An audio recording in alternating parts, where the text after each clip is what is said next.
Closed doors, I'm a fool for your love.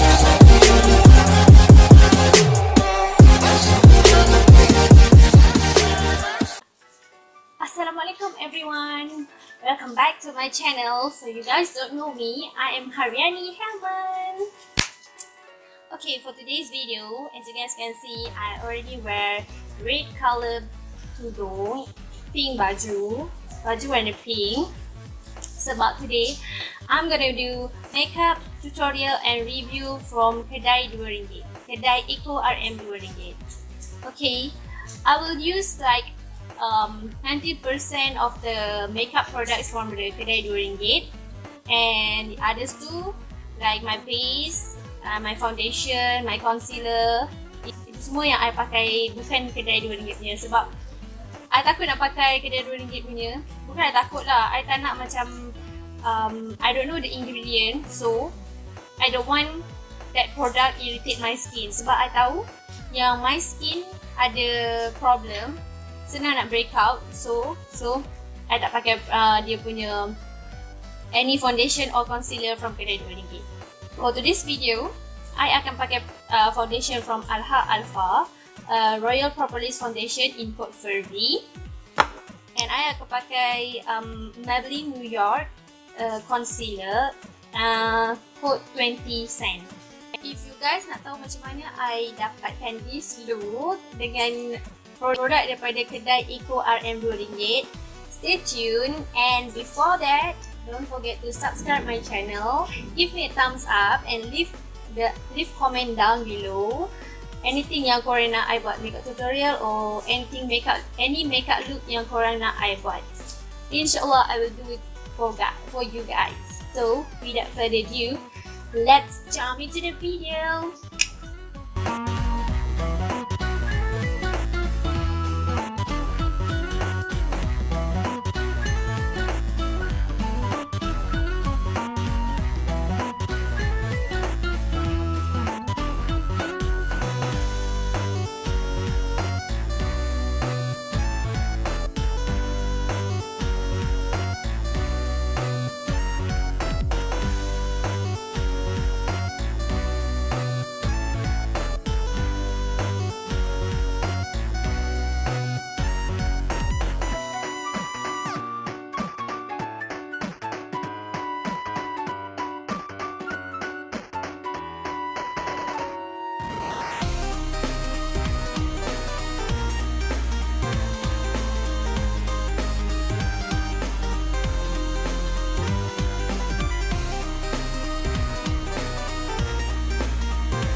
daripada makeup yang I guna, makeup products RM2 yang I guna.